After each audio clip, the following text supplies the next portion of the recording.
এক দফা পার্টি হলো শেখ হাসিনা সহ এই সরকারের পতন এবং ফ্যাসিবাদের বিলোপ। জুলাই গণ অভ্যুত্থানে ইতিহাস বিকৃতির অভিযোগ তুলে এবার সরাসরি সরকারের উপর ক্ষোভ প্রকাশ করলেন ৯ দফার ঘোষক আব্দুল কাদের, জুলাই গণ আন্দোলনের সমন্বয়ক সার্জিস আলম ও মাহিন সরকার।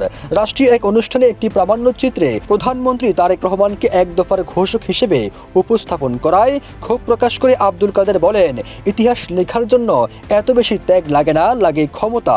এটাই সার্বজনীন সত্য। সামাজিক যোগাযোগ মাধ্যমে ফেসবুকে পোস্টে আব্দুল কাদের লিখেছেন, 2 বছর আগে এই দিনে সন্ধ্যা নাগাদ সংসদ ভবনে মালামাল পাহারা দিয়ে রাতে শান্তির ঘুম দিয়েছিলাম। কাউকে ফোনে পাইনি, কেউ খোঁজও নেয়নি। অভ্যুত্থান শেষ করা পর্যন্ত আমাদের দায়িত্ব শেষ।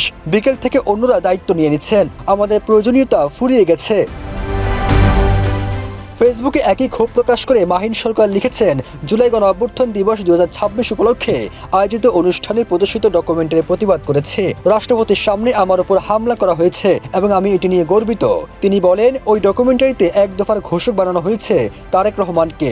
যে নাহিদ ইসলাম নিজের মৃত্যু পরোয়ানায় সাইন করে এক দফার ঘোষণা দিলেন, তিনি বিএনপির ইতিহাসে নেই। যে আসিফ মাহমুদ মৃত্যু নিশ্চিত জেনেও লং মার্চ টু ঢাকা ঘোষণা করলেন, তিনি ইতিহাসে নেই। এদিকে অন্য আরেকটি পোস্টে প্রশ্ন রেখে এনসিপি নেতা সার্জিস আলম লিখেছেন, জনাব তারেক রহমান এক দফার ঘোষক হয়ে কেমন লাগছে?